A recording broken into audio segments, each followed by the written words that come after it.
CPM 22, 11 de outubro em Campos Gerais. Realização para sonhar formaturas e açaí do Havaí. Olhar Facica. Muito bem, voltamos aqui com o programa Olhar Facica, aqui pelos estúdios da Rádio Montanhês FM 97,1.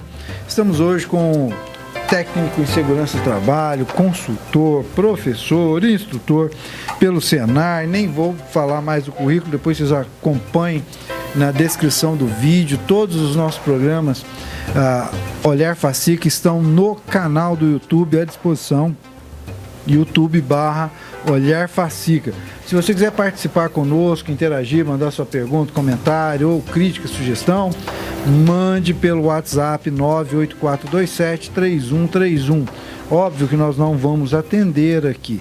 Nós vamos ler, passamos ao entrevistado e aí ou depois ele responde, ou responde ao vivo, ou responde depois. Mas se você quiser acompanhar o programa na íntegra, não conseguiu assistir o programa inteiro, entra lá em YouTube/Olhar Facica e fica disponível para você lá e assista toda a programação. João Paulo, nós estávamos falando sobre ergonometria, sobre ergonomia. Parece um nome diferente. O que é isso?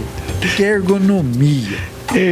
Bom, a ergonomia é a adaptação, né, da máquina ao homem, né, o ambiente de trabalho à pessoa. É um termo grego, né?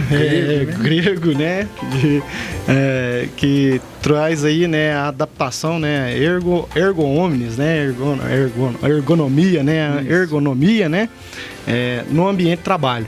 E é uma norma regulamentadora. A norma regulamentadora número 17 é dedicada à ergonomia no trabalho, que obriga aí o empregador a adaptar o ambiente de trabalho, e obriga o trabalhador a se adequar ao ambiente de trabalho, interagir com o ambiente de trabalho para que não ocorra doenças, principalmente na coluna, nos ossos, no sistema osteomuscular, né? E não essa causa as DORTs, as LER, né? Que as DORTs são as doenças osteomuscular, né? E as LER, né? As lesões por esforço repetitivo, né? Que causam aí dores, inflamações, né? Nos músculos, articulações, ossos. Muito bem. Então, João Paulo, vamos aqui seguindo a nossa pauta. Nós já falamos dos EPIs, equipamento de proteção individual, os EPCs, equipamentos de proteção coletiva. Os EPCs são os extintores, as rotas de fugas, as caixas d'água, entre outras proteções de maneira coletiva. O EPI individual é minha luva, minha máscara, minha calça preparada para a atividade, o óculos, o auricular, né, as botas, o chapéu, o filtro solar, quem está no sol. Às vezes o pessoal acha que é uma frescuragem. Outro dia eu estava vendo um pedreiro e aí ele chegou no trabalho, ele falou assim: só um minutinho, professor, que eu vou passar um filtro solar. E eu fiquei assim: está corretíssimo, né? Você passar um filtro solar para um pedreiro, um servente ou um trabalhador rural, por que não? Proteja a sua pele, que você evita, no mínimo, um câncer de pele, no mínimo. E agora nós vamos falar do uso correto de a segurança do trabalho. Nós estamos falando de ergonomia, ergonometria, medidas ergonômicas. Então nós vamos falar de segurança no trabalho com máquinas e equipamentos. Algumas dicas, João Paulo? Sim. Primeiramente, né, treinamento. Qualquer máquina e equipamento hoje no meio rural, ela é um instrumento de ampliação de força. Então, para se ter uma ideia, né, um trabalhador ele produz alimento para 7 pessoas. Uma máquina, como um trator agrícola, produz alimento para 70. É uma ampliação muito grande da força do trabalhador e por isso se dá até o nosso desenvolvimento econômico na agropecuária, né? Mas as máquinas e equipamentos são grandes causadores de acidente de trabalho no meio rural. principalmente pela falta de treinamento e capacitação, e também, né, as adaptações, né, inadequadas, né, as famosas gambiarras que a gente se vê por aí em máquinas e equipamentos para ganhar mais produtividade, para ganhar mais tempo na operação e para, né, evitar algumas perdas na produtividade, né? Então essas máquinas e equipamentos, elas exigem, né, extrema habilidade para poder serem operadas, né? Então, por isso, muito importante um treinamento, uma capacitação para o trabalhador desenvolver essas habilidades de forma técnica, orientada e correta. Então ele precisa se capacitar, entender o que vai ser feito, o que essa máquina faz, né? O que essa máquina pode fazer e os cuidados que se deve ter na operação dessa máquina, né? Outra dica muito importante é o sistema de proteção, né? Que é obrigatório por lei, por força da NR12, né, exige uma série de proteções, né, em partes móveis principalmente, né, polias, correias, cardãs, né, entre outras às vezes o amigo situações. Não sabe, explica para nós o que é um cardan. Cardan do trator nós chamamos aí, né, de TDP, né, na linguajar técnica aí, né, é a tomada de força de potência, né, é um eixo, né, que ao girar, ele movimenta implementos. O trator tem uma parte móvel na parte traseira que gira, né, numa enorme força, né? Por isso chamada de tomada de força de potência, TDP, né? E ela faz com que ao acoplar um implemento como uma roçadora, um pulverizador, uma trincha, né, ela movimente essas partes no implemento. Isso com enorme força. Uma força ampliada, né? Uma força ampliada e uma enorme quantidade de rotação, né? Nós temos a maioria das máquinas aí, né, dos tratores aí, eles, né, conseguem produzir giros, né, nessa tomada de força de 2.500 giros, 1.500 giros, 3.000 giros, né,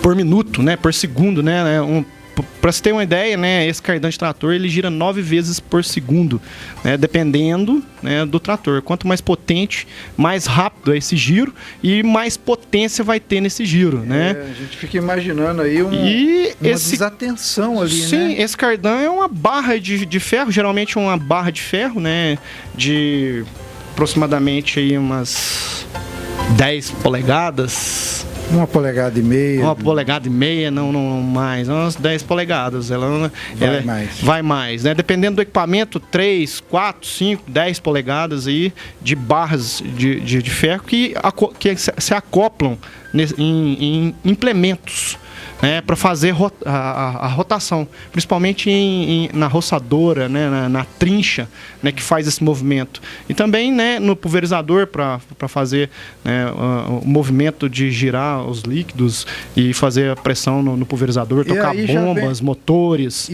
partes hidráulicas. E aí já vem a questão aqui dos defensivos, que já estão associados a isso, né? Sim, né?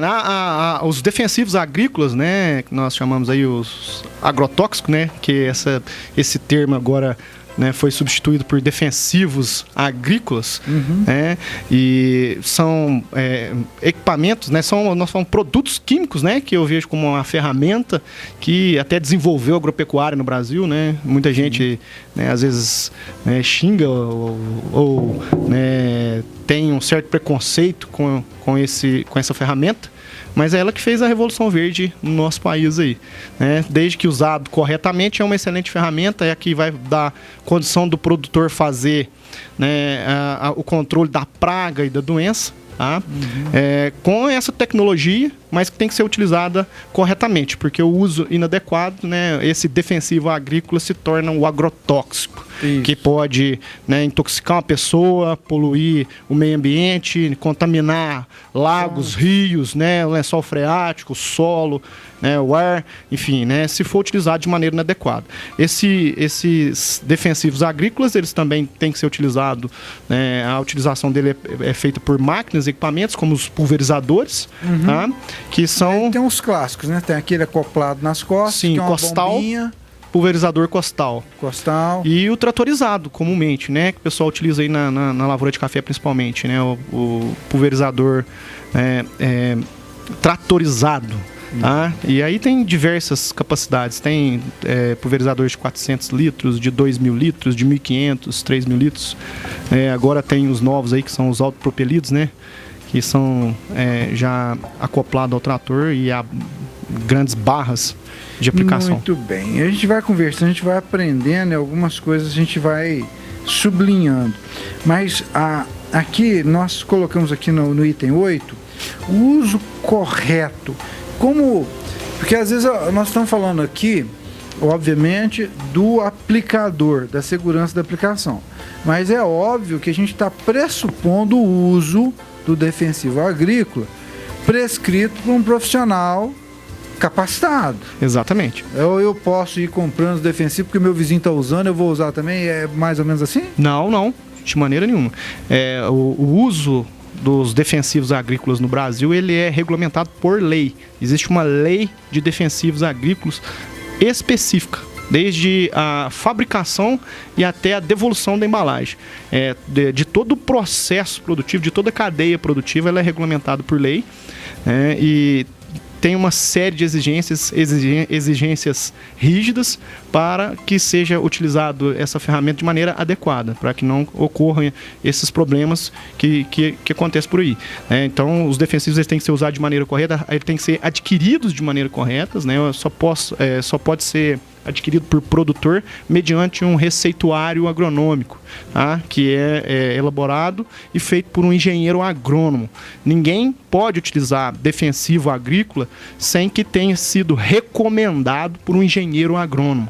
Quem recomenda defensivo agrícola no Brasil é o engenheiro agrônomo, tá? Que ele faz o receituário agronômico através de uma receita, como se fosse um remédio, tá? Ele tem que receitar esse defensivo para controlar aquela praga, para controlar aquela doença.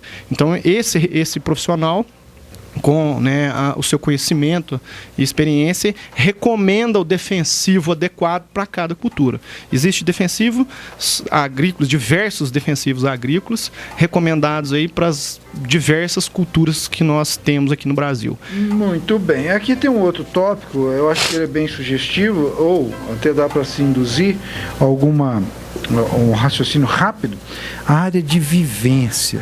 Seria a sede, seria as instalações, e a área de cultivo é mais ou menos isso, da porteira para dentro?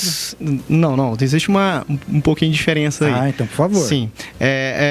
As áreas de vivência são áreas, né, para os trabalhadores realizarem suas atividades físicas e fisiológicas, como os refeitórios, banheiros, vestiários, o alojamento, né, que são, né, que tem que estar em conformidade com as normas regulamentadoras. Tá. Aí, principalmente a NR31.